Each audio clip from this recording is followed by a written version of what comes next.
Assalomu alaykum deb salom bergan barchalaringizga va alaykum assalom va rahmatullohi va barakatuh. Endi biz qanday bo'lsa-da ummatni bo'lmauga tirasamiz, o'tgan onsizda bas ummatni biriktirishga tirishib kerak. Endi ular bo'lsa-da siz bo'linmangiz, biroq bo'linmadi ekan deb tersag'imga qo'shilib qo'yib jirmangiz.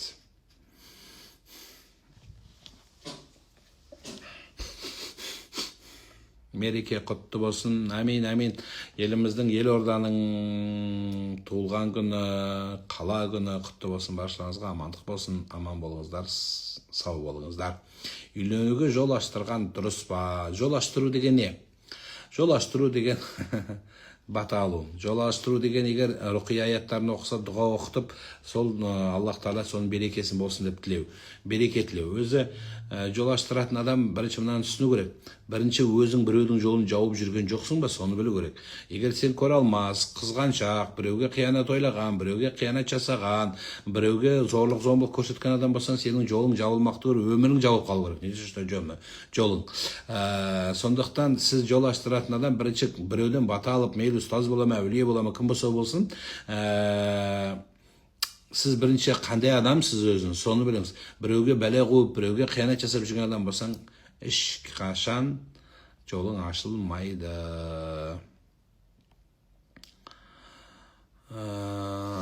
Күйеуім 3 жыл бұрын Англияға жұмысқа кетті. Сол жақта 2 баласы бар әйелмен шатасып, ол әйел менің күйеуімнен туып алды. Бірге тұрып жатыр. Мен 3 баламен қалдым. Түбі ажырасып тындық. Бізді ұмытты дейді.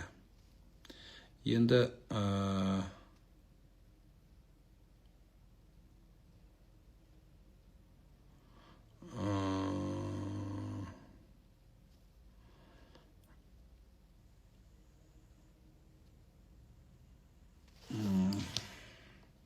енді кеткен күйеуімен не айтасыз? Кеткен күйеуімен енді тұрмайым деген адамды зорлап күйеу қылмайсыз. Енді ақыры ажыраттыңыз, соны несін айтасыз? Өткен өмір өтті кетті.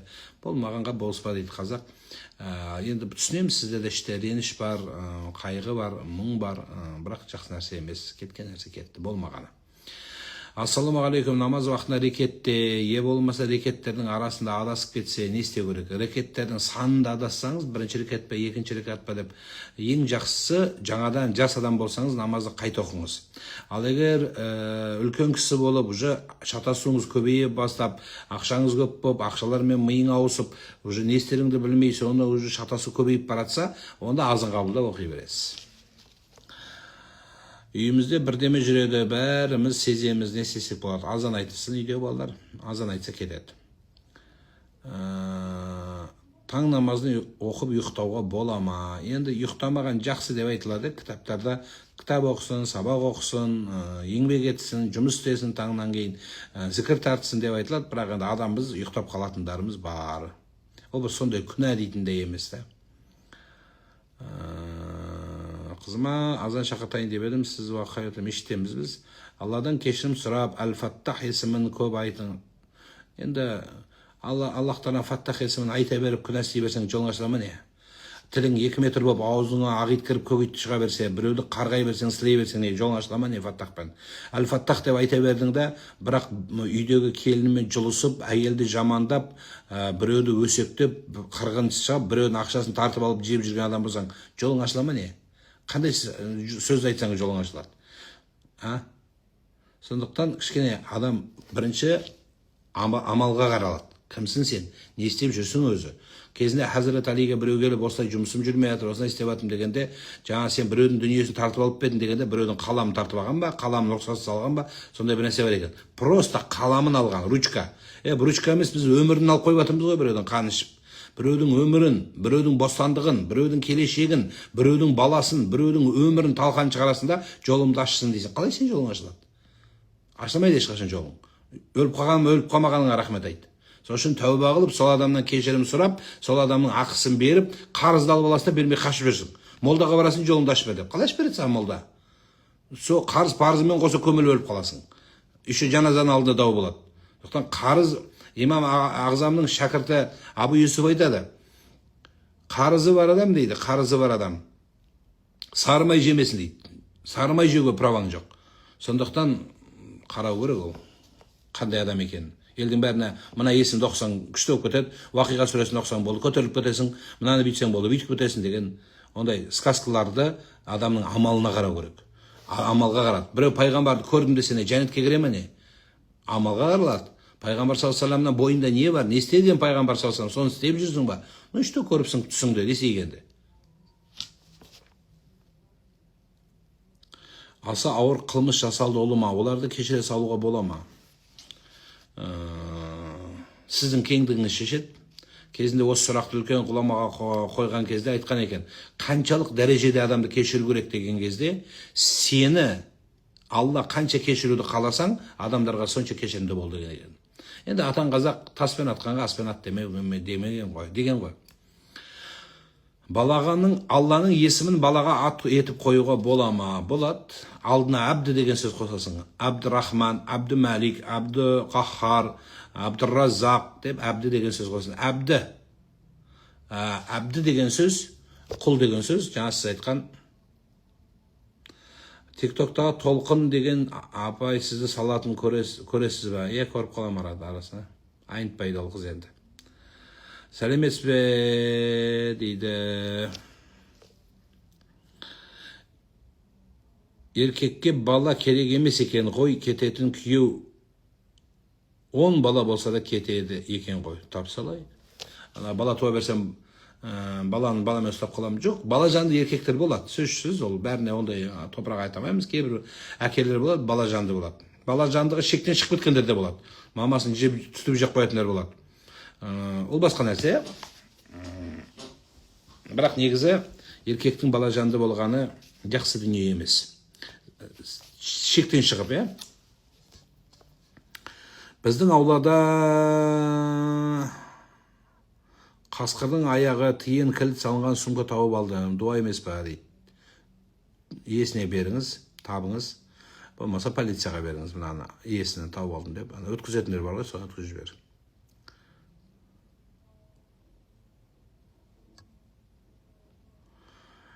Менің баламның аты Абды Мансур. Абды Мансур деген дұрыс бағына шықпайды.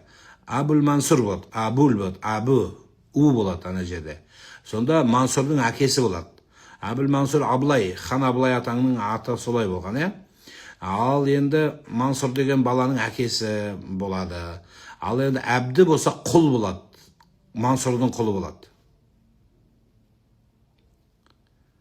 Біреуден естіген болатымын, адасып кеткен кезде сәжде жасап оң жағына сәлем беріп басынан бастайсың деген. Соған анығырақ жауабын іздеген сұрағым келген болады. Ол былай. Сәлем бергеннен кейін намаздан шығасың, намазды қайта оқисың. Сен дұрыс түсінбегенсің, жақан. Егер намазда қателессең, сәлем бересің, намазды тоқтатасың да қайта басынан оқисың. Сол мысалы парызды либо сүннетті. Ең жақсысы, айттым ғой, тоқтатып қайта оқығаның жақсырақ болады. Бірақ адасуың көп бола бастаса, онда азын қабылдайсың рекаттың. Бірінші рекатта тұрым ба, екінші рекатта тұрым ба, оқыдым ба, оқымадым ба десең, азын қабылдайсың, жоқ деп оқи бересің. Соңында сәжде сауы жасайсың. Сізге барып сөйлесуің керек еді, сөйлесейік. Өлі әруаққа күнде Құран бағыштай беруге бола ма, әлде тек жұма күні оқи ма? Күніне 5 уақыт оқитын, намаз оқитын адам, күніне 5 рет, только намаздың өзінде 5 рет, Раббана ғфирли, я Алла мені кешір, вали дайя әке-шешемді кешір деп дұға қылады. Сәлеметсіз, машина алғанбыз, ішінен қолдан жасалған қуыршақ тауып алдық. Ішінде ине көп түсініксіз жазулар бар екен. Машинаны қалай тазалауға болады? Машинеге отыратын кезде бисмиллах алейхи тәуәккәл ва хуа раббул аршил азим. Я Алла, мен саған тәуекел еттім деп Аллаға бисмилля десе болады. Немесе Аллаху акбар деп Алланың атын айтып жүргізсін болды.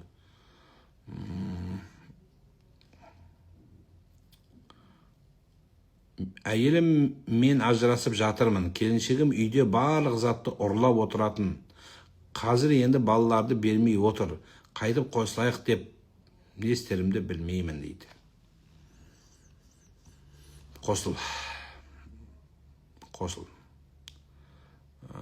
жамандай берме, жақсы әйел жоқ саған бәрібір. Сол барыңмен бағала, соның қадіріне жет. Сен қазір оны жамандап отырсың, егер әйеліңнен сұраса, ол сені жамандайды. Содан кейін бір-бірің жамандайсыңдар, өмір сонымен жалғасып кете береді. Ең жақсы қайта қосыл. Егер ол жаман болғанда бала тумайтын еді, сен оған күйеу болмайтын. Осынша жыл тұрып, енді бір-бірің айыбыңды іздегенің жараспайды. Еркек адам еркек болу керек. Сәл жоғарырақ тұру керек, сөзден әңгімеледі. Әйелмен так оны айттық. Қайта-қайта ауырып жүрмін, порча болуы мүмкін бе? Мүмкін. Құран шақыртып қойған аты басқа. Азан шақырып, документ бойынша басқа. Ол қателік бай, жоқ ештеңе етпейді. Бүгін ұйықтап қалыппын, ауыз бекітпедім. Ештеңе жемей жалғастыра берейін бе? Жалғастыра бер, ниеті айтып жалғастыра бер. Ұл балаға есімдер ұсына аласыз ба? Аталарыңыздың, нағашы жағыңыздың аттарын қоя беріңіздер.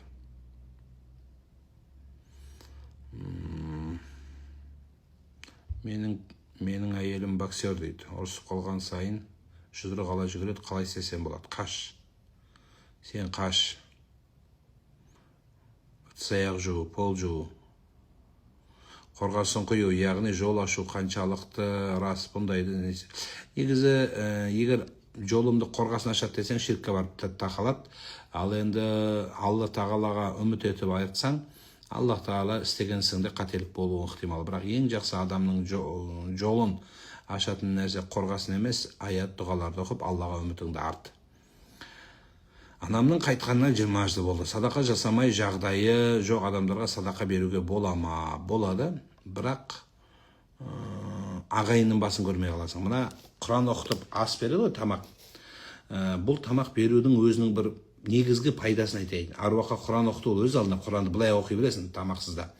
Бірақ бұл жерде мамаңның туысы, мамаңның бауырлары, нағашыларың, содан кейін нағашыларыңның балалары, бөлелер, бір-бірімен жақындар, туыстар, соседтер сен үйіңе кіріп тамақ ішіп, бәрі бірін-бірін көріп, абыр-сабыр болып, баласының қуанышын, өмірінің қуанышын бір-бірімен бірге татысады. Бұның тәрбиелік, ағайындық, бауырмашылық, туыстық мағынасы өте зор. Осы жағынан да сауап көбірек.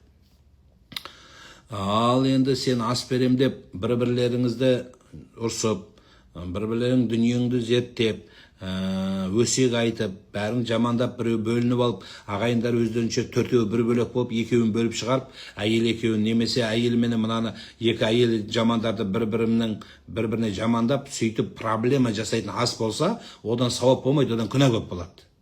Одан кейін барып, сен ақша бермейсің. Мысалы, біреу ас береді кішігірім, бәрі ақша жинап беру керек оған. Соны ақша бере алмағанды жамандап бәрі, соның әйелін өсектеп, баласын жамандап, сүйреп апарып тастап, ой, осындай ананың баласы алкаш мынандай деп ортаға дау салатын астан гөрі бермей-ақ қойған жақсырақ болады. Ештеңе бермей-ақ қойсаң, кішкене күнәларың аз болады. Күнәларың кішкене аз болады.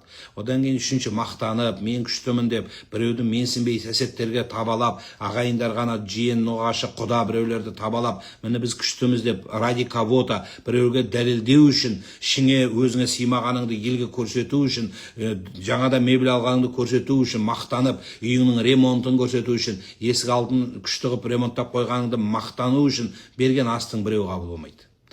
Мақтаншы, бәленің балалары рахмет, қандай екен деп, лишь бы сол ел айтып кетсе екен бізді құдағиларға доказать етіп, құдағи сен жамандаған естігесіңдер бәрін, енді соның құдағиды ана келінің мамасына доказать етіп, оның семьясына көрсету үшін ас қалат жайында, молдаға дейін бәрі жабысып, соған лишь бы сол құдағи естіп кету керек. Ол бай, біреудің соған жағымпазданып берілген, не асыңнан пайда болмайды, не басқадан пайда болмайды. İstesen Allah үшін істе. Саламатсыз ба ағау дейді. Алла разы болсын. Күйеуім жаман сөздермен балағаттап боқтайды, қолда көтереді, жаныма қатты батады. Ажырасып кетейін десем, 2 балам бар дейді.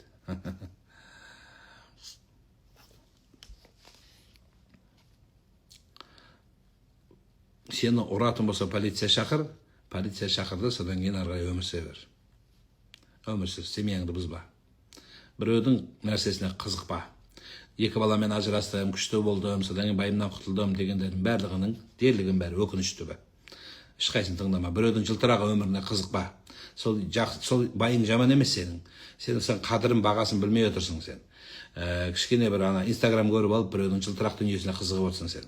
Менің күйеуім осындай, менің күйеуім осындай деп гүл бергендерді көріп алып, соларға қызығып, менің байым неге сондай болады, менің үйім байым неге ондай деп, өзің байыңды біреудің байының формасына салма. Сенің байың жаман болған кезде, сен екі бала тумаған болатын едің. Сондықтан соны тыңда. Соны қатты ұрып басыңды жарса, милиция шақыра сал, милиция алып кетеді болды. Семьяңды бұзба. Біреудің қалдығына қызықпа жаным. Сол барыңа шүкір де, соны бағала, сол еркегіңді тәрбиеле, Құдайдан сұра, Аллаға жалын, сол балалардың алдына мақта, сөйт. Ұрып өлтіріп тастаса, өлтіріп бараса жынды емес қой ол. Біреудің өміріне ақыл айтудың керегі жоқ. Сенің қатысың жоқ оған. Ұрып өлтірсе бұл жынды емес жазған адам. Сенен ақылды. Сенен ақылда күйініп, іштегі біреуге қызығып айтылған сөз. Ешкімді ұрып өлтірмейді. Өле берейтін деген жоқ. Қолыңдағы нәрсемен басын жарып тастайсың, сен де қарап отқан жоқсың. Сондықтан да жертва болудың қажеті жоқ. Қазір ешкім таяқ жеп отыра алмайды. Шаш боялса ғұсыл дәрет алынады. Семьяңды бұзба жаным. Намаз оқымасаң, Құдайдың ашуы келеді. Намазды бүйтсең ашу келеді. Арақ ішсең, Құдайдың ашу келеді деген таппайсың. Бірақ ол күнә арам нәрсе. Бірақ әбәду халала илаллахи талақ. Семьяны бұзсаң, шаңырақты шайқатсаң, Алланың ашу келеді дейді. Шайтан, главный шайтан, әр күні ертең күнде және кешке отчет қабылдайды майда шайтандардан. Сол майда шүйде какыр шүкір шайтандар бәрін жинап, сен не істедің? Біреу намазды бұздым, біреу адам өлтірттім, біреу ұрлық істедім, біреу коррупция қылып қазақтың ақшасын жегіздім, біреу бүйттім, сөйттім, зина істеттім, өйттім, әйелдерге бардым, бүйттім. Бәрін айтып шығады екен. Мен мынаны істеттім дейді адамдарға. Сонда шайтан қуанбайды екен. Сонда біреу келіп тұрып, ақсақ инвалид шайтан келіп, мен еркек пен әйелдің ортасын бұзып жібердім деген кезде, семьяны талқан шығардым дегенде, міне менің жемісім, міне деген сөйтіп айтады. Сөйтіңіздер. Біреудің өмірін Бишімбай басқаларды айтқанбыз, оны о жерге әкеп, бұл жерге қыстырмай-ақ қой. Сен өзің басыңда сондай болса, өзің қаш. Ол саған керек. Қойған адамның ситуациясы мен сенен жақсы түсініп тұрмын. Сондықтан қойған адамның кім екенін мен жақсы білем. Сондықтан не айту керек екенін де Құдайға шүкір білем. Сіздер қосылмай үндемей отыра беріңіздер тыңдап. Ішкен адам қоя алмай жүрген адамды қалай емдеуге көндіруге болады? Ол өзі қоймайынша сіз қойдыра алмайсыз.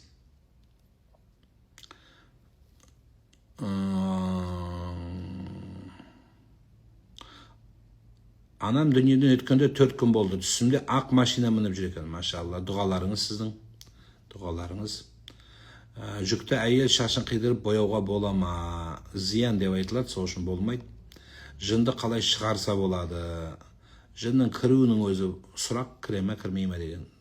Жынға жақын бола бермеңіздер. Таң намазды ғана оқыса бола ма? Жоқ, бесеуін оқыстай беріңіз деген сөз. Әйел адам шаш қиса бола ма? Күйеу рұқсат берсе, шашын бәрі биттеп кетсе, жүре алмаса, онда болады.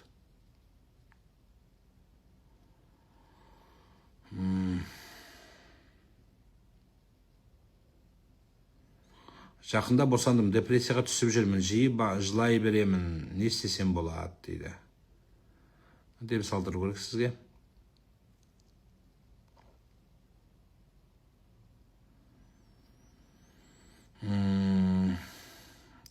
Благодарю вас за информацию, поддержку семейных отношений. Рахмет. Балам 10 жасар, қорқақ, не істесем екен, қараңғыдан, шегірткеден қорқады дейді. Баланы табиғатқа көп алып шығыңыз, қыдыртыңыз, қасында сөйлесіңіз, алып жүріңіз, ұрса бермеңіз. Баланы жалтақ қылғасыз, елдің алдында ұрысқасыз. Елдің алдында баланы көтеріңіз, сыртқа алып шығыңыз. Көпшілікке. Елдің ішіне шығарсаңыз, балаңыз ашылады. Таң намазда есіне берем. Бәріміз есінеміз, ұйқымыз келеді. Тұрмысқа шыққаныма 4 жыл болды.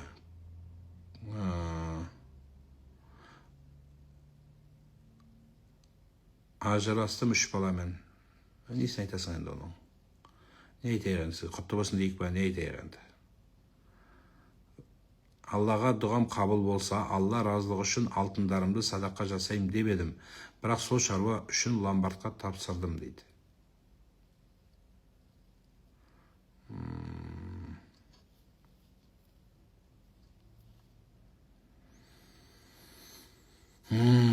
Көршілерім жамандағанын қоймайды, не істесем болады дейді. Сені қуанбайсың ба? Күнәңді біреу көтеріп атса, сені жамандаса, үндемей күліп амандасып жүре бер.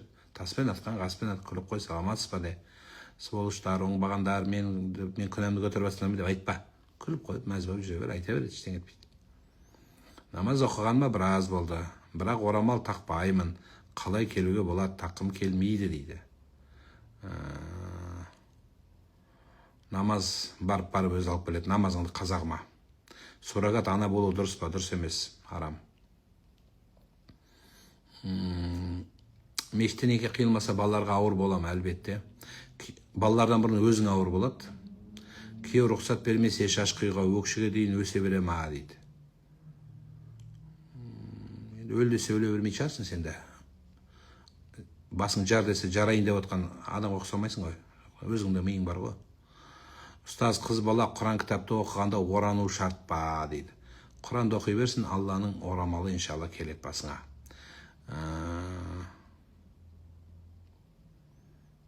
Тұрмысқа шығу үшін не істеу керек? Дұрыс жігіт жолықпайды дейді. Сен бұлай іздей берсең дұрыс жігіт таппайсың. Жер бетінде дұрыс жігіт тауып алып үйлем десең 57-ге келесің. 57-ге келгенде ол да өз бір жағына шығады. Сондықтан үйлене бер, кейін дұрысталып кетеді адам бара-бара. Идеальный жаңағы күшті, әбден арық, ақылды, содан кейін сені ұрмайтын, содан кейін сені оқытатын, содан кейін өзде желательно мамаша қойылып қалған, содан кейін сенің айтқаннан шықпайтын, содан кейін көп ақша табатын, содан кейін саған күлімдіріп, күнде сені төсегіңе кофе әкеліп келетін жігіттердің бәрі өліп қалған жоқ ондайлар. Іздегенмін, OLX-тан іздедім, таппадым. Последний өліп қалыпты соңғы біраз жыл бұрын. Сондықтан барымен тұрмыс құра бер, айналайын. Кейін жақсы боласың. Бүгін бетке былш-былш етуге дұрыс қой дейді. Арақ үшін бауырларымен, ағайымен араласпау дұрыс па? Жоқ, дұрыс емес, араласу керек. Ол арақ ішсе өз үшін ішеді, күнә істесе өз үшін ішеді, бірақ араласу керек. Ағайыннан қол үзуге болмайды ешқашан. Намаз баслаймын деймін, басламай атырман. Не қылсам болады дейді. Мансұр, қасыңдағы адамдар жақсы емес. Араласқан адам керек, араласқан адам болса жақсы болады. Сені жетектеген адам адамнан тәлім алады, ағаш ағаштан рең алады. Зина жасап жүрсе кешіруге бола ма? Еркіңізде болады. Кешіру, кешірмеу право өзіңде болады. Еркек адам, мысалы әйелі жүрісті болса, или наоборот, әйел адам күйеуі семьяны бұзуға себеп емес. Яғни өзің білесің, сақтаған дұрыс деп айтамыз біз. Олым бар, ата әжесі қатты еркелетті. Жасы 6-да дастархан басына боқтап отырады. Көшеде де боқтап жүреді. Бізге сөйлетпейді. Ол бала тәрбиесі айтыңызшы, ал әлі кішкентай дейді. Осы кемпір шалдардың көбі осындай қылып, балаларды жынды қылып, дәңгесе қылып, әке шешесіне күнәһар қылып, өздері өз күнәсі азына келгенсіп, ата-апалар өз баласының жақсылығына дұрыс тәрбиелемей, немеренде жынды қылып қояды. Содан кейін кішкентай бұл әлі деп аузына әке шешесіне сен деп сөйлейді әке шешесі. Содан кейін бала да кемпір шалға тиесілі болғандықтан өз әке шешесіне сен деп сөйлейтін болады. Баяғыда бір бала әкесіне сен деп сөйлегенде селейіп қалған деген сөз бар. Сондықтан ата-анаға бала дүние аударылып кетсе де сіз деп сөйлеп тұру керек. Қанаты қысынған құс сияқты әкесінің алдында тұру керек. Ата әже егер мықты болса, әкеңді сыйла, анаңды сыйла, әке шешенің алдына тік тұр деген тәрбиені үйретіп кетсе, ата әженің бұл дүниесінде, о дүниесінде бақытты болады. Не болыпты ол кішкентай бала ғой деп ортаға түсіп, ата-анасына сөйлеткізбей, ертеңгі өзі кемпір шал кеткеннен кейін сол бала ақымақ болып, не семьяға сіңбей, не бауырларына сіңбей, не сол әулетке байланбай, айдаладағы бір қапаста қалған адам болып қалады. Сондықтан ата әжелер баланы баққаны дұрыс шығар, көмектескені, бірақ өздеріне байлап алып, әке шешесіне сен деп сөйлетіп, немесе оларға сөйлетпей, өзі сөйлетпейтін тек қана келінге сөйлетпейді ғой. Келін мамасы сөйлейін десе, сөйлеме, жап аузыңда, біздің немереміз деп сөйтіп баланы жындығып қойған балалар өте көп, оны жиі көріп жүрміз. Кейін өскеннен кейін де бала ата әжесі әке шешесі дүниеден өткен кезде қолдың өзін дұрыстап жаймайды. Неге десе, мен кемпір шалдың баласымын деп қолын бүйтіп отырады, бүйтіп отырады. Неге? Мына әулетке сіңбейді, мына әулет қабылдамайды, мына жаққа бұлар жоқ кетіп қалған. Екі ортада жаңа мен айтқан дәңгесе немесе дүбәрә дейді. Сондай не туда болып қалған балалар өте көп. Содан кейін осындай балалар не қайын жұртшыл болады, не көшеде қаңғыған достардың артынан кетеді, не ішімдіктің артынан кетеді. Өте қиын нәрсе. Сол үшін Алла жүрегіне хидаят берсін. Сенің ата-анаңды сыйла, әке-шешеңді сыйла деп, ақыл есі дұрыс ата-әже соны үйрету керек. Менің балам демей. Ол сенің балаң емес. Менің баламсың деп, кемпір шал ана балаңыздың баласын немерені менің балам деп айта алмайсыз. Ол сіздің немереңіз. Ауыр болса да шындығы сол. Ұстаз, жастарға мефедрон есірткі зияны туралы дін жағынан айтасыз ба?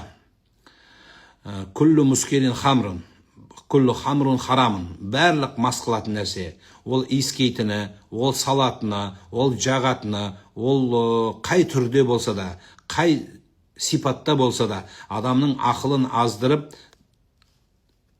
сау күйінен ауытқып мас күйге алып келетін нәрсе қай түрі болса да арам болып есептелінеді. Мұсылман күйде бұны істей алмайды адам. Иманы шығып тұрады деп айтылады. Сол үшін имам Шафи мазхабында мас күйінде өлген адамның жаназасы оқылмайды. Біз әйтеуір ханафилер мұсылман баласы ғой деп оқи береміз, бірақ бәрібір Алланың алдына табыстап қоямыз. Сондықтан осындай қазіргі мына жастарымыз есірткіге беріліп, Қазақстан Республикасы есірткі бойынша өзіңіз ойлаңызшы, Колумбия сияқты мемлекеттерден асып жығылып 8-ші орында тұрмыз. 8-ші орында наркоманиядан тұрмыз. Закладчик, жаңағы анау бір жерден бір жерге апарып таситын закладчик, содан кейін сбытчик таситын, ортадан пайда табатын, соны шығаратын, барлығына Құдайдың қарғысы бар. Бұл арам. Сондықтан әсіресе мынау енді қазір каникул бітіп, балаларыңыз қалаға барған кезде біреудің сөзіне еріп, немесе шетелден бір жаққа жүргенде, анау Ақжарқын Тұрлыбайдағы сияқты, қарындасымыз сияқты, сондай жағдайға кіріптар болып қалмас үшін ешкімнің қолынан не кітап, не дәптер, не жазу, не жаңағы передача алуды доғару керек. Танымайтын адамдардан алмау керек. Сенің ойың жақсы, ақ көңілсің, түсініп тұрмын. Біздің қазақ солай. Бірақ оның ішіне не бар екен білмейсің. Маған, менің өзімде болған. Маған паспорт ұшып бара жатырмын самолетпен. Мына сізде ана неден күтіп алады. Мына паспорт ала салыңызшы. Қарасам паспорт. Паспорт алып түстім.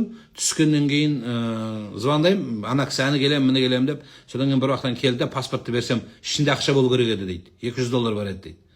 Содан бетіне қарап тұрдым да, мен танисың ба дедім. Жай танып тұрмын деді. Енді жөніңе кете бере аламын. Кешіріңіз аға деп кетіп қалды. Сондықтан осы сияқтылар, алаяқтар өте көп. Тағы да айтам, біреуге жақсылық ойға, әсіресе үлкен кісілер. Мына үлкен кісілер сенімді болып, СМС келіп, сообщение келіп, мынаны мынаған жаз, мынаған бет деп, миллиондаған, миллиардтаған ақшаларымыз шетелге ауып кетіп жатыр. Кодтарға беріліп, мынандай сілтемеге кіріңіз деген нәрселер. Тура сол сияқты мынау есірткі мәселесі. Қазақстан Республикасы Ішкі істер министрлігіне байланысты, Ішкі істер министрлігінің есірткіге қарсы профилактикалық кеңес бар. Сол кеңестің бір мүшесі менмін. Осы жастардың арасындағы есірткіге тәуелділік, есірткі жолындағы барлық қылмыстардың қазір беттері ашылып, мемлекетіміз болған қатты жұмыс істеліп жатыр. Жаңылмасам, қанша мың тонна тәркіленді. Қаншама адамның жас баласы заң қатал қазір. 18-20 жылға сотталып кетеді. Одан кейін өмірінің ойраны шығады. Осы жағынан балаларыңызға өте сақ болыңыздар. Яғни ешкімнің қолына алмасын. Егер білетін болса, сондай адамдар полицияға айту керек, сонымен тоқтайды. 40 жас ер адам тойламайтынын білемін. Алдын ала Құран бағыштауға бола ма? Болады. Құранды любой кезде оқи бересің. 40-қа келсең де, 40-қа келмесең де. Ағамның телефонын ұстап жүргенін уақытша, ол кісі қайтыс болып кетті, телефонын естесен болады, семьясына бересің. Балалары бар шығар. Ағамның телефоны, оны айттық. Жолдасым бәріне қарсы болады. Ананы ки, мынаны киме, шаш бояуға рұқсат етпейді. Ештеңе сол қаншалықты дұрыс. Сені жақсы көреді. Сені білгеніңе жібергісі келмейді. Жақсы көрген адам қорған болады. Жақсы көрген адам пана болады. Жақсы көрген менікі деп есептейді. Сенікінің, сен затыңды өзің білесің ғой. Өзің балаңды өзің тәрбие. Сол сияқты сені жақсы көреді. Саған безразличный қарамайды күйеуің. Сені мынаны ки деп айтады, мынаны киме дейді. Ана етегіңді жап дейді, шашыңды дұрыстап жап дейді. Сен менікісің, мен сені жақсы көремін, сен маған келгенсің дейді. Сен сәсеттерге келген жоқсың ғой. Сен елге келген жоқсың, сен күйеуге келген қызсың. Сол күйеуінің ризалығы саған бүкіл елдің ризалығынан артық. Сенің күйеуінің ризалығы сенің әке шешеңнің ризалығынан артық тұрады. Күйеуге шыққан қыздың бірінші ризалығы оның күйеуі болады. Сондықтан күйеуінің айтқанынан шықпа алтыным.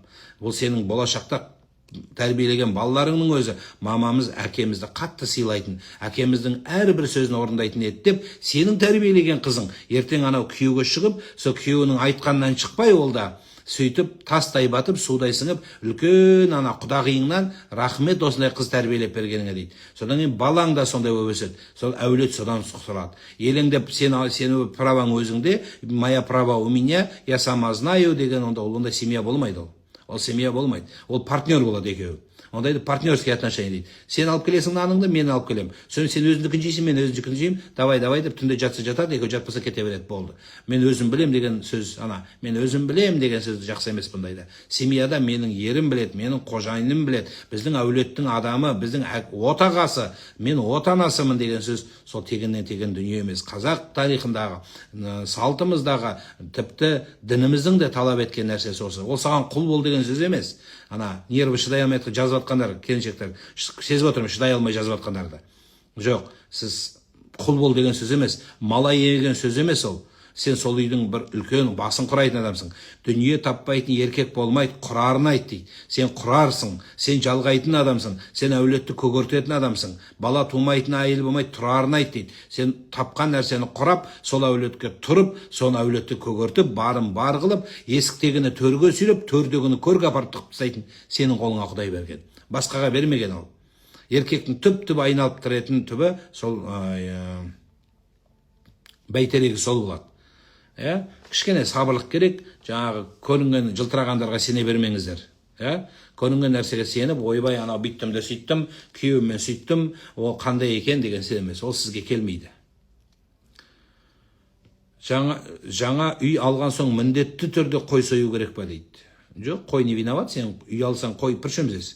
Қой өмір сүре берсің, қойды үйде ет жоқ кезде соясың. Үйде ет жоқ кезде қой сою шарт емес. Үйде ет жоқ болсын, қонақ шақырсаң, қонақ келсе ет піседі, ет піспесе бет піседі дейді. Үйіңе новоселия құтты болсын деп бәрі келеді ғой. Көрейікші деп. Сол келген кезде соларға ет бермесең, ұят болады, позор болады. Соларға қой соясың. Үйге кірдім, қан шығарып, стенаға қан жағып, шекесіне қан жағып қоятын дурактар бар. Бұл дұрыс емес ол. Арам ол. Олай істеуге болмайды. Қан жағу, қан деген зиян нәрсе, суды мусорға тастайсың, ағып кетеді, итке бересің даже. Біздің қазақ халқы да итке бермеген мал сойғандағы қанды, зиян болады деп, өйткені малға шабады деген сөз бар. Сондықтан айналайын, сол үйің құтты болсын, қайырлы болсын, үйің ішіне азан айт, намаз оқы, үйің ішіне көп тілек тіле, сол одан да үй жақсы үйге жетейік деп тіле. Мақсатың үй болмасын. Мақсатым тек қана баламды оқытсам екен, тек қана баламды оқуға түсірсем екен, баламдың тек қана үйлендірсем екен деген бала емес, ұрпақты ойлаңыз, немерені, шөберені, бәрін ойлаңыз. Қияметке дейін ұрпағым десеңіз, ұрпақ деген сөз өте дұрыс болады. Бір бала, бір қыз, жаңағы бір жиен, бір күйеу бала емес. Кәдімгі ұрпағын ойласаңыз, кең ойласаң, сонда кем болмайсың, Құдай түгел бәріне береді. Аға, на ровном месте ұрыс басталып, қатты боқтап, намысқа тиетін сөздер айтса, не істеуге болады? Артынан кешірім сұрайды. Бірақ бір аптадан соң қайта сол жағдай дейді. Бұндай жалғаса берген дұрыс емес. Адам тәрбиелену керек, айтылу керек, дін сол үшін келген. Бұндай жерлерде үлкендер араласып қою керек. Бірақ сіз күйеуіңізді өзіңізден жақсы білесіз. Сіз уже еркектердің баладан ары болады. Баланы ұрып түзете аласың, байды ұрып түзете алмайсың. Сондықтан сен күйеуді жаттап алған номер бірінші психолог сенсің. Күйеуіңнің қандай екенін жаңа өзің айтып отырсың, бір айдан кейін қайта бастайды, кешірім сұрайды. Сол кешірім сұрағанда бір нормальный ситуация болғанда бәрін жинап, сөйлесіп, бәрін айтқан дұрыс болады. Енді соған үйреніп қалған болсаң, лучше семьяны бұзбай, ары қарай өмір жалғастыра берсең болады. Ең негізгісі ұрып, сені соғып, тепкілеп, сөйтпесе болды. Қалған нәрсені кешіруге лайықты. Тура сол сияқты еркектер де әйелдің жеңіл жүріс болмаса әйелінің қалған нәрсесін бәрін кешіруге лайықты.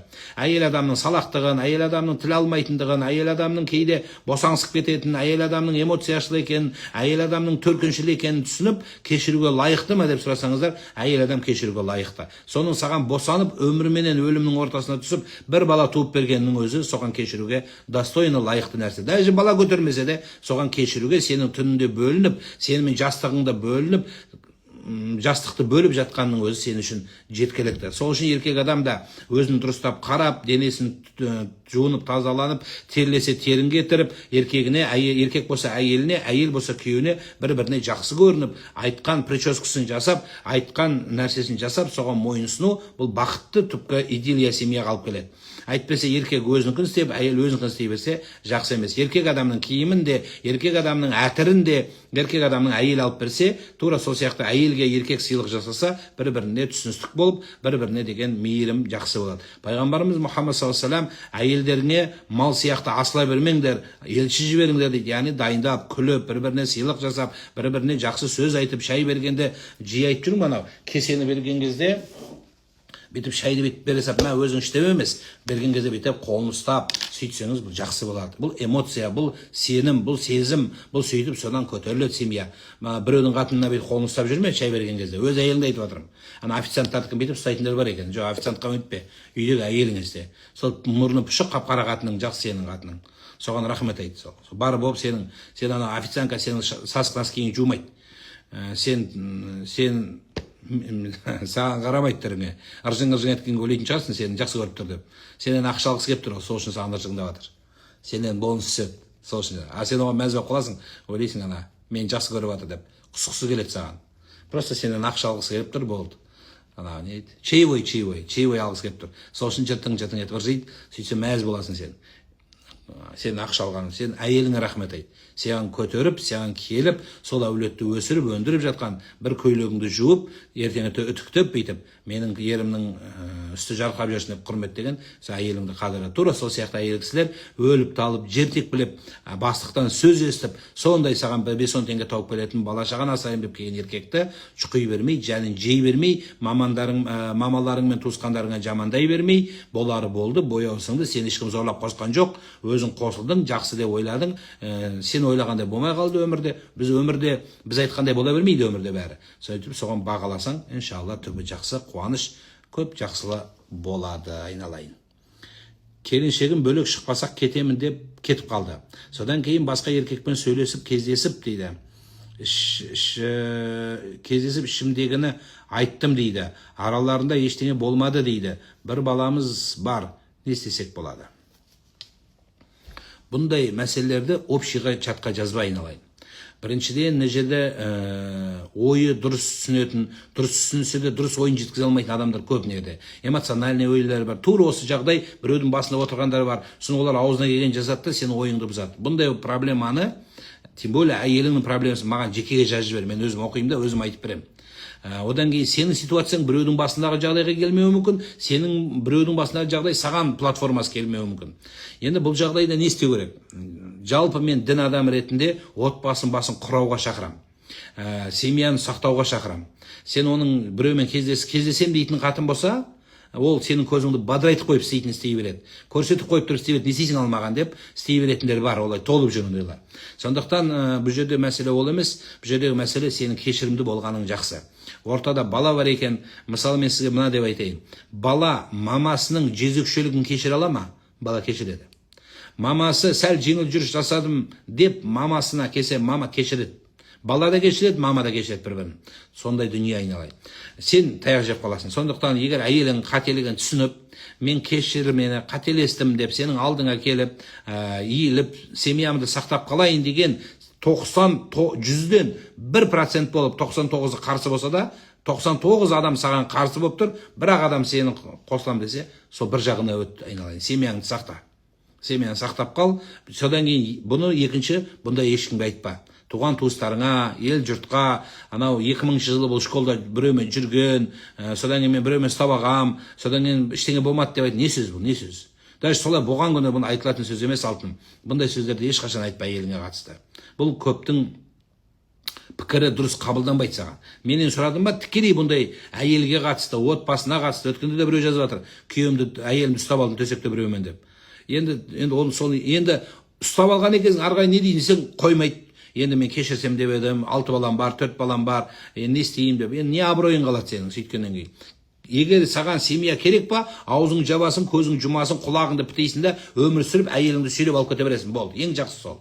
Ал егер ондай ішің арақ ішетінің бар, ашулысың, нервныйсың, онда ондайдың басын ашқан дұрыс. Неге? Сен күні ішіп алып, ашуланып, бір күні жынданып, ана әйел мен күйеуі көз алдыңа келіп, әйеліңді ұрып өлтіріп, ертең күні ұрып өлтірмесең де ол да секіріп, содан бір-біріңмен төбелесіп, балконнан лақтырып жіберіп, бір бәлеге қаласың. Сон балалардың алдында қарабет болып, ең соңында ар жағы түрмеде алыс емес. Сондықтан жаным, еркек адам эмоциялы, еркек адам шыдамы бір шектеу. Егер сен өзіңді білесің қандай екеніңді.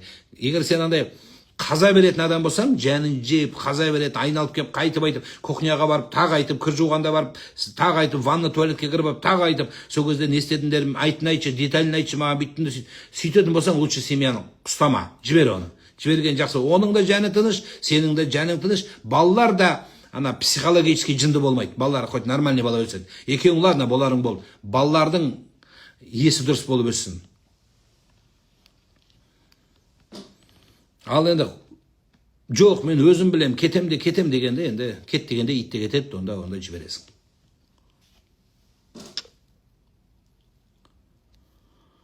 Отбасы банкта жұмыс жасау дұрыс па? Банкта жұмыс істеу несі дұрыс емес ал? 4 қызы бар әйелге үйленсем дейді.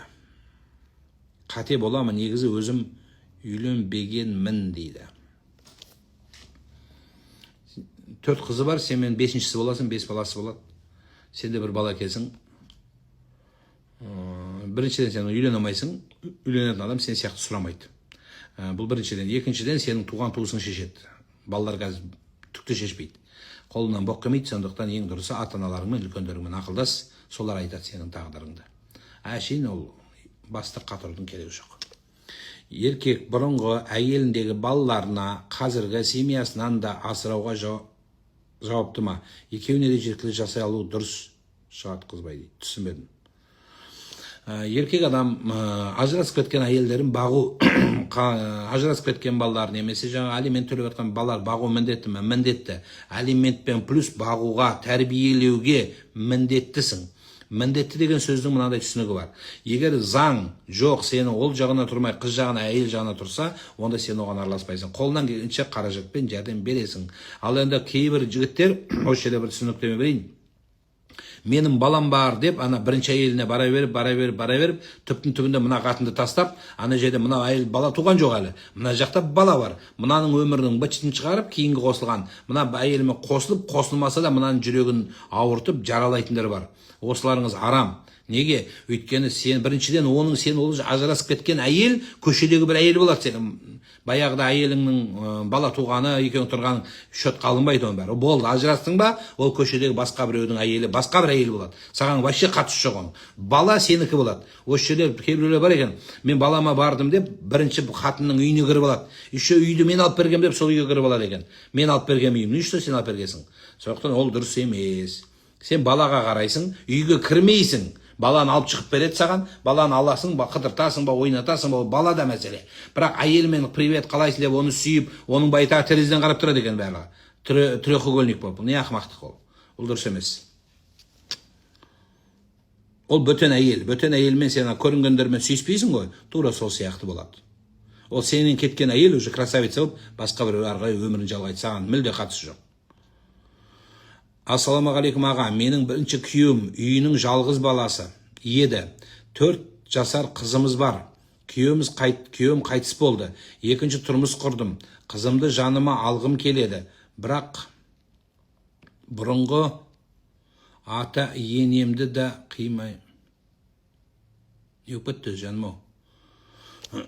Бірінші байың өлді ме, түсінбедім. Енді солай сияқты ғой. Қайтыс болатын болса, енді одан қалған, содан кеткен, сотпенен сода қалған қыз ау деймін. Енді ол сен шешесің ғой бәрібір. сен ала аласың, егер кейінгі күйеуің алдырса.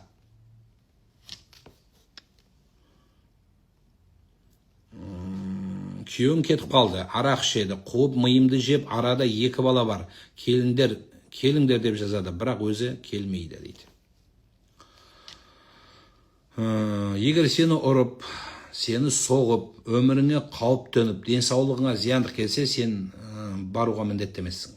Сенің өмірің бәрінен жоғары тұрады. Сенің өмірің, басыңның саулығы, амандығы. Ал егер кейбіреу ішіп алып сәрсем ана өзімен өзі жатып қалатын басқа болып, ол басқа мәселе. Бұл ситуацияға келмейді ол. Жолдасым Астанада дейді. Мен ата-енемен тұрып жатырмын. Келгісі келмейді. Жолдасымнан бөлек тұрғаным қаншалықты дұрыс? 4 ай болды. Қалай айтсам болады, алып кет деп. Мына телефоннан сообщение жазасың. Алып кет мені, шыдай алмай жатырмын, күнәға барып қояйын деп жатырмын, сенсіз басым айланып жынды болып жатырмын, жатсам да, көзімді жұмсам да көрем сені деп жазасың. Өлең айтасың. Әдемі суреттеріңді жібересің. Балалармен құшақтап түсіп, сені сағынып жатыр, сенсіз өмір сүре алмаймын деген. Күніне 45 рет сообщение жазасың. Сөйтіп, кішкене жылаған смайликтерді жібересің. Жылаған смайликтер бар. Жылап атқан жібере бер, қайта сағындым. Енді өзің білесің ғой, одан мен бер жағын айтып жатырмын. Сонда күшті сөздердің бәрін жазып, аудиомен тағы жібересің, содан жылап түсесің, содан кейін киімдерін, көйлектерін бәрін салып жібересің, содан кейін ғана мен алып кет деп айтасың. Солай жөн болады. Солай болады. Соны жасайсың, сонда дұрыс болады. Басқаша болмайды. Содан жылаған сообщениелер көп жібер. Чатастырып алып, күлген сообщение жіберіп жүрме. Жақсылап қарап, сөйтіп жібер бәрін. Не могу я без тебя деп жаз саған.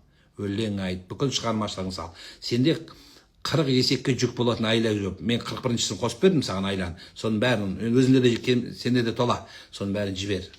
Бірақ 4 ай бола ма, 14 ай бола ма, неке бұзылмайды. Еркек адам мен әйел адам ортасы сәл бірақ уақытына еркек адам басқа мемлекетке жұмыс істеп жатыр, басқа ағылып жатыр. Ол жақта күнә істесе де, даже ол жақта қатын алып зина істесе де, сенің некең бұзылмайды. Ақшаны кім ұстаған дұрыс? Кім экономный сол ұстайды? Мейлі еркек, мейлі әйел болсын. Екеуі де нервный болып, ақша көрсе қалтырап дірілдеп, жаратқысы келіп тұратын шыдамсыздар болса, онда банкқа апарып қоясың. Ячейкаға салып тық қоясың.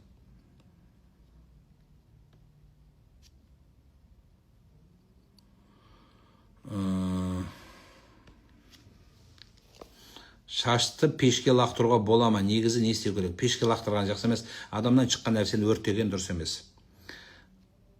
Қайтыс болған баламның киімдерін не істесем болады? Біреулер кисе беріңіз, Алла кием десе беріңіз, кимеймін десе енді тастайсыз.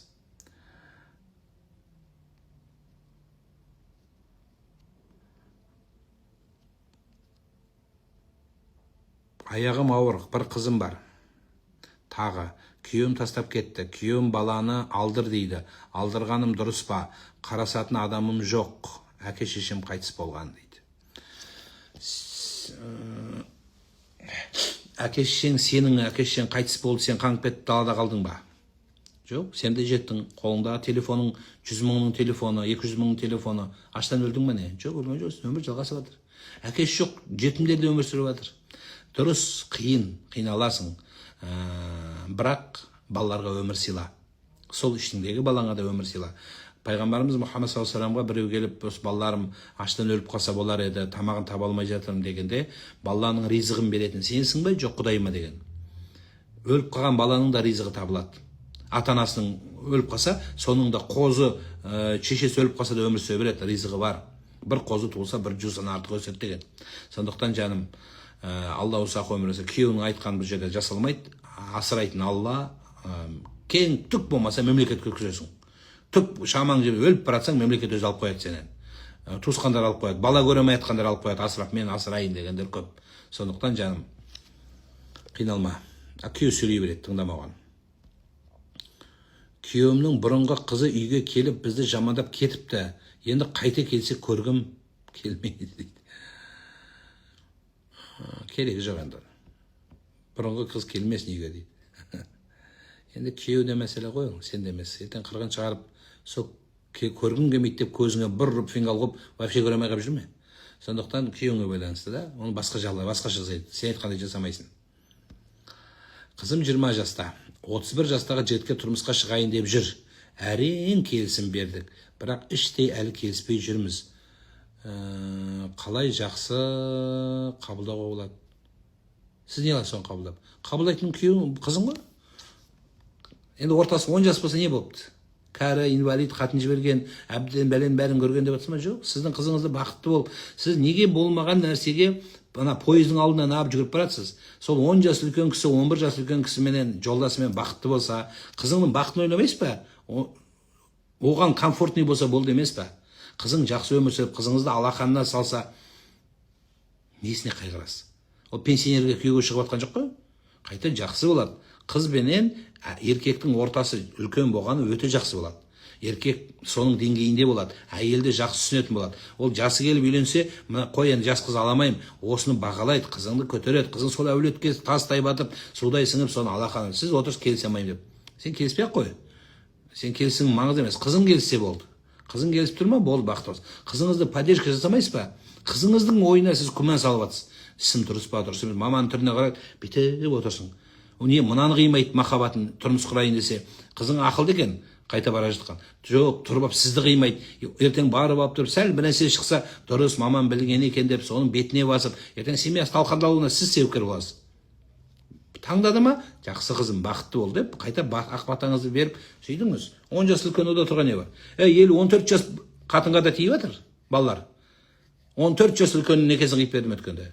Әйел 14 жас үлкен. Менің тәжірибемде, по-моему, 22 жас үлкен әйелге бала үйленген. 22 жас үлкен. Не істейсің? Ештеңе етпейді.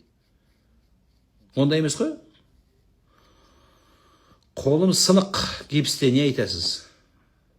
Тезірек жазылсын деймін. Егер осы сұрақ болса, намазды қалай оқиын десең, дәретті қалайын десең, онда басқа нәрсе. Онда мына қолың жуасың, мына қолың жабира дейді, үстіне сөтесінде оқи бересің. Тахаджуд намазы міндетті түрде ұйықтап тұру керек па? Жоқ, ұйықтап тұру шарт емес, бірақ желательно. Мұнара каналында Құран қосылса оқуға бола ма? Болады. Қарындасының онда ашық жүрсе, қалай еще намазда болса, лучше жазыңыз, түсінбедіңіз. Сәл сауатты жазыңыз. Бүгін кеш шықтыңыз дейді. Иә. Күйеуім айлығы көбейіп, мінезі өзгеріп кетті дейді. Ұрады. Охо, қылғындырады дейді. Охо, ұйқыласа деміктіріп тасылайды. Не қылсам болады? Қашу керек. Қылқындырып өлтіріп қояды сені. Қылқындырған или ақшасын алып қой керек оның. Полиция қатсаң, полиция ақшасын алып қояды, жақсы болады. Сразу қылқындырғанын қояды. Өз ақша көбейсе құтырамыз біз, сондаймыз. Ақша түссе құтырып, адам менсінбей кетеді, Алла тағала алып қояды. Егер сен қиналғаның үшін Алла байыңның дүниесін алып қояды. Сон бейшара болып, қайтында бетеп, сүмірейіп қалады. Сол жақсы керек па саған? Или қаш, или полицияға айт. Полицияға айтсаң, полиция азайтады ақшаны, біледі ол қалай жасайтын олар. Ол соның маман олар.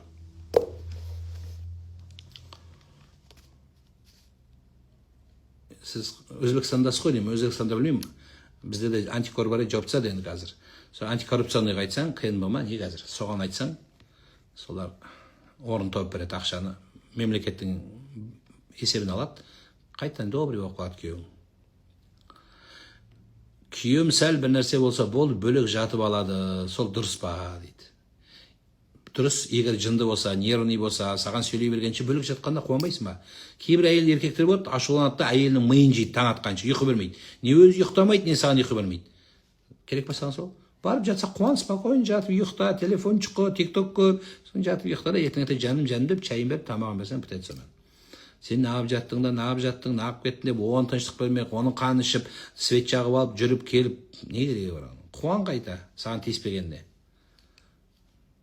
Не істеу керек? Жеңіл ғой өмір сүрген. Жаныңызды қинап қайтасыз. Міне отыр, байынан таяқ жейді. Түні бойы не өзі ұйықтамайды, не ұйқы бермейді. Не балаларды ұйықтатпайды. Спокойно жатып ұйықта. Сен қайда ол былай жатқанда намаз оқы. Алла, Құдайға шүкір деді. Спокойно таңға дейін намаз оқысаң, нервің басылады. Или қолыңа тәспі ал да, тәспі тарт таңға дейін. Субханалла, алхамдулилля. Миллион рет айтсаң, күшті болып, нервің успокоиться етіп, сөйтіп аласың. Ұлым өлі туылды, ақыретте шапағатшы бола ма? Біздің Ханафи мазхабында өлі туылған бала енді бір бала есебіне өтпейді. Бір дененің бір мүшесі сияқты есеп қаралады, бірақ қалай болғанда да басқа имамдардың пікірінде іште жәні болғандығы үшін бала деп қаралғанда болады деген сөз бар. Енді Аллаға табыстап қойған. Шапағат ете ме деген сөзді былай түсініңіздер. Даже тірі туыл шетінеп кетсе дейді ол қазақта, я? Шетінеп кетсе шапағат ете, жәнетке апарат деген сөзді бәріңіз естігесіздер. Бірақ қашан сен өзің жақсы амалда болсаң ғана апарат. Күтіп тұрады екен, жас сәби бала өліп қалса, үйде жәнеттің алдында ана дүниеде күтіп отырады екен. Содан кейін келгеннен қолын ұстап жәнетке алып кіреді екен деген сөз естігесіздер ғой. Бұл бір шартпенен сен жақсы амалың болса, сен алкаш болсаң, істегенің күнә, намаз оқымасаң күнә істесең, сен ұстап алады да тозаққа өзі итеріп жібереді сол балаң. Барып кете бер тозаққа дейді. Жоқ, ол сені ұстап алып саған шапағатшы болу үшін сен соған лайықты боласың да, сенде кішкене күнә болып қалады, чуть-чуть жетпей қалады. Соған шапағатшы болады. Істегенің бүкіл орлық, зорлық, қиянат болып, балаң өліп қалса, балаң күтіп алып тұр. Қой енді, Алла өйтіп кешіп жіберейік енді демейді. Ондай болмайды. Онда әділетсіздік болады. Аллах Тағала әділетсіздік жасамайды ешкімге.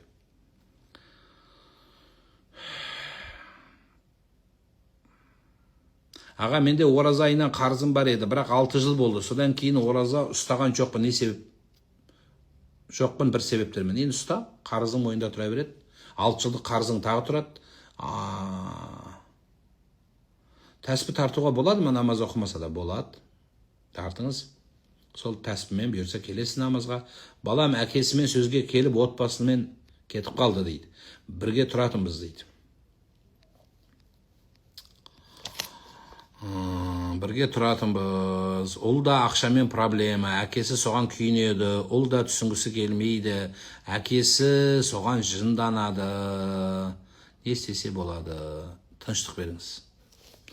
Балаңыз үлкен азамат. Бір әйелдің жары.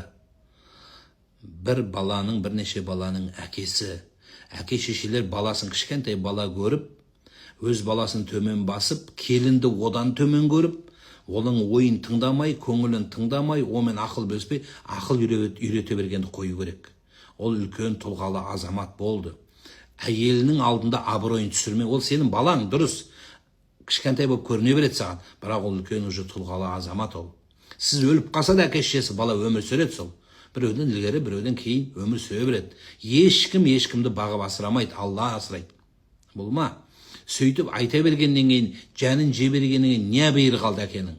Мейл өз баласы кешірер, келінің алдында не бейірлеріңіз қалды?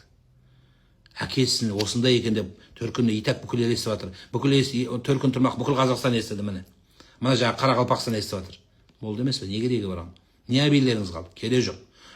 Еркек адам сәл сондай болса, әйел ақылды болмай қой деп сіз тарту керексіз. Күйеуіміз айтты, не болды? Әйелін алды үйден кетіп қалды. Ал. Енді қашан келеді? Енді сол бала келу үшін біреу өлу керек қойды. Не болады сонда? Не бейіл қалды, не іс қалды, не қадыр қалды? Ол асыраса да, асырамаса да баласын асырайды, әйелін асырайды. Әйел жынды емес қой, ол келініңіз бірге тұрып жатыр. Значит, өмірі нормальный оларға. Кейбіреулер сондай болады. Ана совет үкіметін көрген адамдар тек қана біз сияқты боласыңдар, қашан үйлі боласыңдар, миын жемеңіз. Үйі жоқтар да өмір сүріп жатыр. Бүгін болмаса ертең болмаса квартира болмаса табат. Жеткенің осы ма, өткенде де біреу қоймайды. 40-қа келді балам деп келіннің көзінше аузына ақ ит кіріп көк ит шығып жатыр. Ұят емес пе? Қойыңыздар ондай нәрсені. Дұрыс емес ол. Енді кетіп қалған балаға енді аузыңыз тиіңіздер. Болды, кішкене успокоиться еткеннен кейін кешір деп, енді баланың келу қиын, келінге бет бұрыңыздар. Келін айналайын қалайсыңдар деп, өз балаңыздың мінезін жақсы білесіздер. Өз балаңыздың мінезін бәрі жақсы біледі. Балаңыздың подходын жоқ, келін арқылы келіңіздер. Келіннің жүрегіне мейірім салсаң, түнде анау құлағын жеп, қой жүркем, қайтайық, кешірім сұрайық, барайық деп, сол келінін көндіреді, сол балаңды. Балаң қайтпайды сізге, болды уже. Сол келінмен дұрыс болыңыздар. Кішкене үлкендер баланың жәнін жемеу керек. қалай болғанда өздерінің өмірі өздері реттейді. Үлкен азамат, үй жоқ болса болады. Сіздер де бірден болған жоқсыздар ғой. Енді тезірек үй ал деп коррупция алып, бала бір жерден взятка алып сотталып кету керек па не? Де ұрлыққа бару керек па? Ештеңе етпейді, тапқанын киеді, тапқанын шашады, тапқан. Енді олар өздері тұлға. Сізден Совет өкіметінің ойындағыдай мендей болу керексің деген сөз болмайды. Мен осындай болғам, мен 14-імде бастық болғам, мен 25-інде үйлі болғам. Не істейін енді? Ол сенің өмірің, бұл бұның өмірі. Елдің бәрі сіздей болу міндетті емес қой. Оның өзінің өмірі бар, өзінің түсінігі бар, өзінің қалауы бар. Сөйт. Келінді реттеңіздер, сіздің ситуацияңызда. Дұғаны телефонға қарап айтуға бола ма? Болады. Жолдасым депрессияда жүр, сізге жоқса бола ма? Болады. Он депрессияда мен алып шықпайым, сен алып шығасың. Екеуміз екі жақтап алып шығамыз. Ұстаз, балаларға азан шақырып бере аласыз ба бүгін мешітке алып барсақ? 3-тің кезінде. 3-ке дейін сыртта болуым керек. Аднадараска деген пәлені қалай тастасам болады? Неше рет ниеттендім, денсаулығымды балалар не аласыз? Ораза ұстайсың. Оразамен алып шығасың. Ораза ұстайсың кешке дейін уже шекпейсің, уже жеңесің. Кешке дейін шыдадың ба, түнде жеңіп тастауың оңай болады. Салауатун ариян 444 жоқ ондай нәрсе. Санамай айта бер, айтсаң болады, бірақ 444 рет сана деген дұрыс емес. Аға, ажырасқан інім үйленбеген қызбен танысты. Қызы кет ары емес. Қызы да кет ары емес. Інім азда қорқынышы бар. Қайта отбасы құруға. Қандай ақыл қосасыз дейді. Қорқса үйленбесін. Ол да жаңа бірінші қатыным келіп қала ма деп қорқып жатыр. Ол қорқақ ол. Қыз кетәрі болмаса үйленсін, құда түсіңіздер. Қыздар бірақ кетәрі бола береді. Әке-шешесіне құда түсіп, қазақтың қызы ғой, дұрыстап әбейіріменен, абыройыменен дұрыстап түсіндіріп, құда түсіп алыңыздар. Содан кейін өтірік айтпаңыздар. Барлығы естиді бәрі, естігеннен дұрыс болады. Ең негізі қыз қабылдаса, туғандардың алдынан өтіп, мәселенің басын шешіп сөйтіңіздер. Бірақ алдағы жігіт кішкене сіздің бауырыңыз сәл шешімді болмаса, әзірше содан сіздер бүкіл ситуацияны жақсы білесің, бауырың түк білмейді. Қалай ол? Намазда хиджаб киіп далаға шыққанымда кимеу қаншалықты дұрыс? Намазың қабыл болады. Бұлай кимегеніңе күнәлі боласың, бірақ оқыған намазың бұйырса соған алып келеді, намазыңды оқи бер. Ұлым өлі туылды, ақыреті шапағатшы бола ма? Сет ұстамай естімей қалдым. Енді айттым, мен қайта айландырып айта бермейін, бір нәрсені. Кейін тыңдап аласың осы жерде тұрады. Аға, 4 қызым бар, қалай жақсы тәрбие беруге болады? Болашақтарына қатты алаңдаймын. Алланы таныт. Алланы танысаң болды. Алланы таныса, Құдайдан қорықпағаннан қорық дейді. Құдай таныт. Құдайдан шынайы қорқуды үйретсең болды.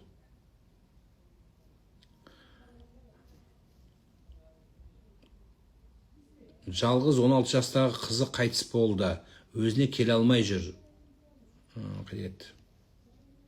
Жолдасы жоқ дейді. Психологтар бар, имамдар бар, жақсы солардың уағызын тыңдатсын, сөзін тыңдатсын, солармен сұхбат құрсын. Содан кейін мына көшеге алып, қазақта көңіл шайы береді. Бұл да бір жақсы дәстүр. Адамды социумға, қайттан қоғамға қосудың бір жақсы жолы сол. Қазақтай бір дана халық өзі аз кездеседі өз өмірде. Сондықтан социумға кіргізу үшін сондай кезде шай беріп, шақырып, үйіне шақырып сөйтетін сол. Яғни қоғамға араластырып, ары қарай сол қайғыны еңсеру үшін. Түсімде үйге семіз жылқы кіріпті, Нәсібе келеді. Ассалаумағалейкум ұстаз, мен хиджабтағы қызды жақсы көрем. Оның 3 баласы бар. Мен өзім үйленгенмін, некелескенбіз, кездесіп жүргенімізді білмейді ешкім дейді. Алла біледі ғой. О хиджабтағы қызбен қалай кездесіп жүрсің сен? Осыдан хиджабының өзі самапалы хиджаб болды ғанда. Хиджабтағы қыз қалай кездеседі мен?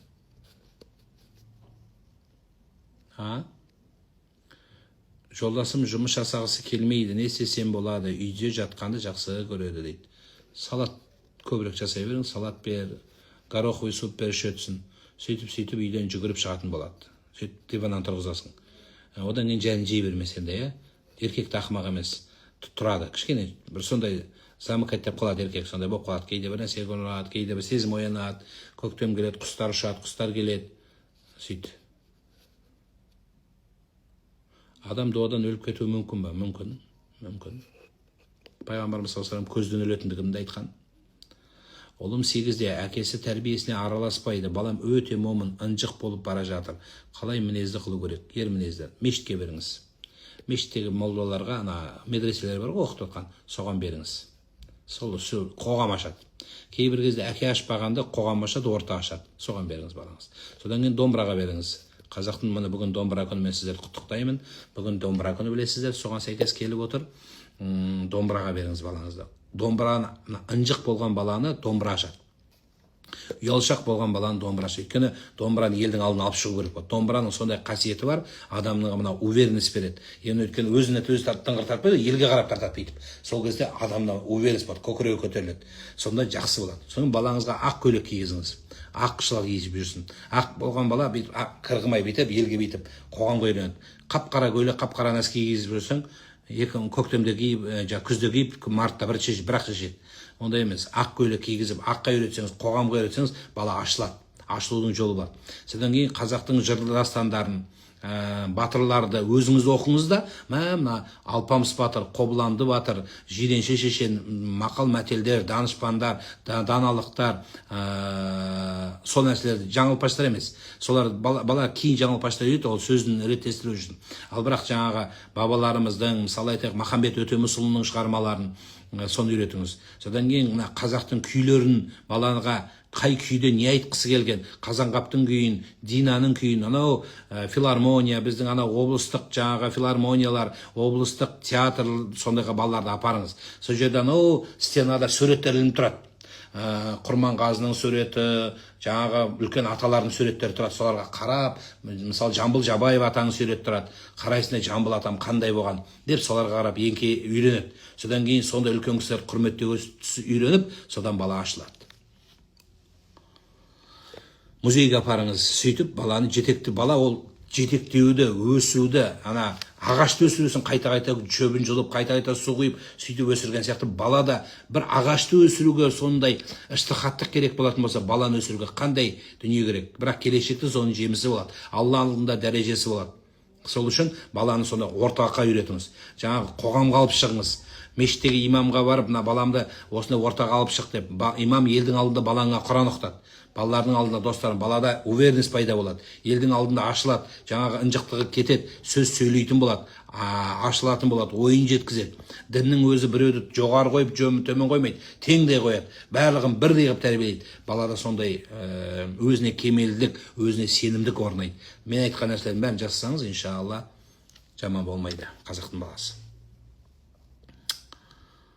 Менің күйеуім түсінде жан тапсырып, қалай жан ішінен шығып жатқанын соны көріп,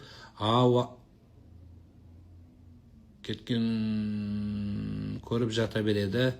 Соны қатты уайымдаймын. 6 бала шағасы бар дейді. Балаңыздың жаны шығып атқанын, күйеуіңіздің жаны шығып атқанын көрсе, сол 6 балаға тәрбие бермей жатыр деген түс солай жорылады. Адам, еркек адам баласы болып тұрып жан шыққанын көрсе, қолынан шыққанын көрсет, өмірдің өтіп баратқанын, сол балаға қарамай жүргенін, тәрбие бермей жүргенін, бұл жерде плюс сіздің де көңіліңіз бар. Соған көңіл бұрмай жатқанын көрсет. Бұл түстің табыры, яғни жорымы солай. Сіз балаларға көңіл бұрсын деп айт. Балаларының алды уже өсіп тығылып, балалардың біраз өнері шығып, қылықтары шығып, әке содан қалып бара жатыр. Әке баланың алдында болу керек, баланың артында емес. Сізге азан шақыртып ат қойғызға барсақ бола ма? Болады. Саламатсыз ба? Мешітке барғысы жоқ. Санасыз бала дейді. Анда-санда апарамын мешітке. Әкесіне Құран бағышта деп талап етем ғана оқиды. 18-де бөлек тұрамын деп кетіп қалды дейді. О қалай жақсы бала болады? Сіз өзіңіз оны санасыз бала деп отырсаң. Санасыз бала деген не сөз? Өз балаңызды өзіңіз санасыз бала деп сіз төмен сөзсеңіз, басқа не істемейді сен балаңды. Санасыз бала болса да сіздің балаңыз. Санасыз болмақ түгіл одан ар болса да сіздің балаңыз. Сіз көтермеген баланы біреу көтере ма? Енді 18-ге келген бала былай ер жетіп өзінше азамат болып, мен өзім білем деген халге жеткен кезде сізден жәрдем керек ол балаға. сізден жәрдем керек. Енді қазір кетіп қалса, қолың бар, сол қолыңды дұғаға Аллаға айт. Я Алла, балама кішкентай кезде тәрбие бере алмадым. Енді баламның жүрегі қатайып бара жатыр. Сол баламның жүрегін босатшы, я Алла, маған дүниемде маған абырой алып келіп, қияметте азап алып келмейтін бала болсын. Менің атымды, затымды өшірмейтін бала болсын. Я Алла, жүрегіне иман сал деп Құдайдың өзінен сұрайсың. Басқа вариант жоқ. Содан кейін жақсы амалда болыңыз. Әкесі екі ұлым адам тәрбие бермейді, ажырасып кеткенбіз, балаларына дым қараспайды. Енді кеткен адам несін қарасады? Болды. Енді sizde Алла сізге қуат берсін, сана берсін. Өзіңізге берсін. Енді ол кетпеген адам зорлап әке қылмайсың ғой. Зорлап тәрбие бермегенде тәрбие қыламайсың. Бірақ ол балалар бәрібір папасын жақсы көреді. Осыны ұмытпаңыз. Содан кейін жамандамаңыз. Әлі де көріп тұрып, жамандағыңыз келіп тұр, жамандаған сөздер жазылған, керек жоқ. Жетектеген ит ауға жармайды. Жетектеген